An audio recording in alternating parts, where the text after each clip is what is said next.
जरा सोचिए, एक ऐसे ब्रह्मांड के बारे में जिसका संतुलन पूरी तरह से बिगड़ चुका है। एक ऐसी स्थिति जहां बड़े बड़े देवता भी एकदम असहाय हो गए हैं और चारों ओर सिर्फ और सिर्फ अंधकार है। जब बुराई अपनी चरम सीमा पर पहुंच जाती है, तब किसी न किसी ऐसी महाशक्ति को जन्म लेना ही पड़ता है जो सब कुछ पलट कर रख दे। तो आज के इस दिलचस्प विश्लेषण में हम इसी असीम ऊर्जा और प्राचीन महागाथा की गहराइयों में उतरने वाले हैं। लेकिन इस कहानी में आगे बढ़ने से पहले एक बड़ा ही गहरा सवाल सामने आता है। क्या कोई भी वरदान किसी को सचमुच में अमर बना सकता है? आखिर किसी की ताकत की आखिरी हद क्या हो सकती है? ये पूरी गाथा असल में उस अहंकार पर चोट करती है जो असीमित शक्ति के इस भ्रम से पैदा होता है। चलिए शुरुआत करते हैं पहले भाग से, असुर महिषासुर का जन्म। इस पूरे खौफनाक घटनाक्रम की शुरुआत होती है सालों की घोर तपस्या से। सबसे पहले असुर रंभ अग्निदेव को प्रसन्न करके एक बेहद शक्तिशाली बेटे का वरदान मांगता है। फिर महिषी नाम की राक्षसी से उसकी शादी होती है, लेकिन अचानक यक्षों के एक हमले में रंभ मारा जाता है। और फिर आता है वो सबसे खौफनाक पल, जब गर्भवती महिषी धधकती हुई चिता में कूद जाती है और उसी आग की लपटों के बीच से जन्म होता है दो विनाशकारी शक्तियों का, एक महिषासुर और दूसरा रक्तबीज।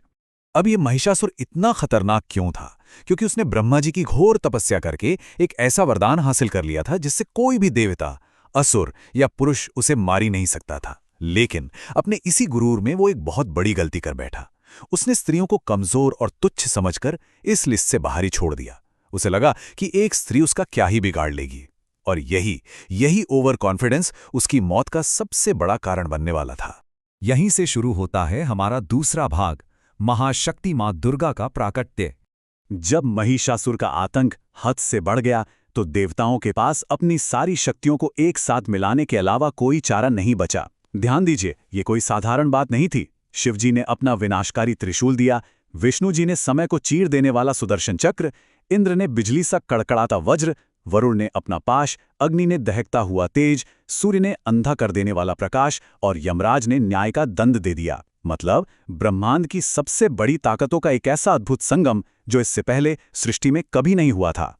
और फिर इन सभी ऊर्जाओं के टकराने से एक ऐसा तीव्र प्रकाश पैदा हुआ जिससे आंखें चौंधिया जाएं। उसी प्रकाश के बीच से प्रकट हुई आदि शक्ति मां दुर्गा, दहाड़ते हुए एक विशाल सिंह पर सवार। ये एक ऐसा रोंगटे खड़े कर देने वाला दृश्य था जिसने हताश देवताओं के अंदर फिर से जान फूंक दी और असुरों के दिलों में खौफ पैदा कर दिया। अब आते हैं तीसरे भाग पर, 9 दिनों का वो भयंकर युद्ध। लेकिन महिषासुर इतनी आसानी से हार कहाँ मानने वाला था। वो लगातार अपनी जान बचाने के लिए रूप बदल रहा था, एकदम हताश और पागलपन से भरा हुआ। कभी वो एक विशाल भैंसा बनकर सींगों से वार करता, तो कभी हाथी बनकर अपनी सूंड से कुचलने की कोशिश करता। फिर अचानक से एक खूंखार शेर बनकर देवी पर झपटता, और जब कोई भी पैंतरा काम नहीं आता तो वापस अपने असली भैंसे वाले रूप में आ जाता। इस महायुद्ध का एक बहुत ही गहरा और प्रैक्टिकल पहलू भी है। इन पूरे 9 दिनों में मां दुर्गा ने हर दिन एक नया रूप धारण किया, बिल्कुल स्थिति के हिसाब से। शैलपुत्री के असीम धैर्य से लेकर चंद्रघंटा की निडरता और आखिर में सिद्धिदात्री की परम विजय तक। यही वजह है कि हम आज भी नवरात्रि मनाते हैं। ये हमें साफ साफ सिखाता है कि अगर जीतना है तो हर बदलती हुई परिस्थिति के हिसाब से खुद को ढालना कितना जरूरी है। और आखिरकार 9 दिनों के उस भीषण संग्राम के बाद वो निर्णायक पल आ ही गया। धरती पूरी तरह से कांप रही थी, लेकिन मां दुर्गा एकदम अडिग थीं। एक आखिरी और अचूक प्रहार, उन्होंने अपने त्रिशूल से सीधे महिषासुर के सीने को भेद दिया और उसका सिर धड़ से अलग कर दिया। बुराई का वो अजेय साम्राज्य वहीं मिट्टी में मिल गया। भाग 4, रक्तबीज, एक अमर चुनौती।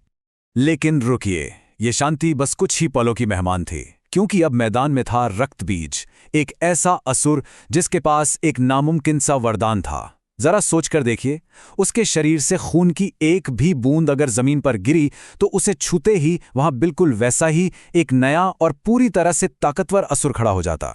मतलब उसे मारना तो दूर, उसे घायल करना ही अपने आप में एक सजा थी। अब सारे देवता पहले से ही थके हुए थे, फिर भी उन्होंने पूरी ताकत लगाकर उस पर वार किया, और इसका नतीजा क्या हुआ? हजार, जी हां, पलक झपकते ही युद्ध के मैदान में हजारों नए रक्तबीज पैदा हो गए। जितना ज्यादा आप उसे मारोगे उसकी फौज उतनी ही तेजी से बढ़ेगी। ये एक कभी ना खत्म होने वाला जानलेवा लूप था। और जब सब कुछ हाथों से निकलने लगा तब शुरू होता है भाग 5, मां काली का रौद्र रूप। यहां इन दोनों रूपों का फर्क समझना बहुत जरूरी है। एक तरफ है मां दुर्गा, जो एक बेहद कंट्रोल्ड योद्धा हैं, उनके पास नियम हैं और दिव्य अस्त्र हैं। लेकिन दूसरी तरफ है मां काली। ये रूप हर तरह के कंट्रोल और नियमों से एकदम आजाद है। ये शुद्ध विनाशकारी ऊर्जा है। उनके हाथ में कोई सजे हुए अस्त्र नहीं, बल्कि एक रक्त पात्र है और भीतर है असीमित क्रोध, क्योंकि जब बुराई अपनी सारी हदें पार कर दे तो उसे खत्म करने के लिए नियमों से परे जाना ही पड़ता है। उस पल रणभूमि का नजारा कैसा होगा, इसकी कल्पना करके ही रोंगटे खड़े हो जाते हैं। प्रकाश की गति से भी तेज दौड़ते हुए मां काली ने असुरों पर ऐसे प्रहार किया कि खून की एक सिंगल बूंद भी जमीन को नहीं छू पाई। वो सारा खून अपने पात्र में भर दी गई और जन्म लेने वाले असुरों को वहीं निगल लिया। उन्होंने रक्त बीज की ताकत को उसी के खिलाफ इस्तेमाल करके उसे पूरी तरह से निचोड़ दिया।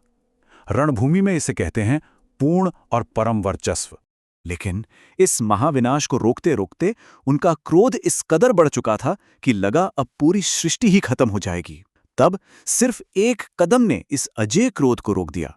भगवान शिव शांति से उनके रास्ते में जमीन पर लेट गए और जैसे ही मां काली का पैर शिव जी के सीने पर पड़ा, उन्हें एक जोर का झटका लगा। अपनी भूल का एहसास होते ही उन्होंने तुरंत लज्जा से अपनी जीभ बाहर निकाल ली और वो विनाश वहीं थम गया। भाग 6, नारी शक्ति का शाश्वत प्रतीक। तो इन सब के बाद आखिर में एक बहुत ही गहरा सवाल हमारे सामने आता है। क्या ये सिर्फ हजारों साल पुरानी कोई आम सी कथा है, या फिर हर युग में, हर बदलते समय में अहंकार और बुराई को जड़ से उखाड़ फेंकने वाली स्त्री शक्ति का एक सॉलिड प्रमाण? आज का ये विश्लेषण हमें ये सोचने पर मजबूर कर देता है कि असली ताकत हथियारों या वरदानों में नहीं, बल्कि उस दृढ़ संकल्प में है जो बड़े से बड़े अंधकार को चीरने की हिम्मत रखता है।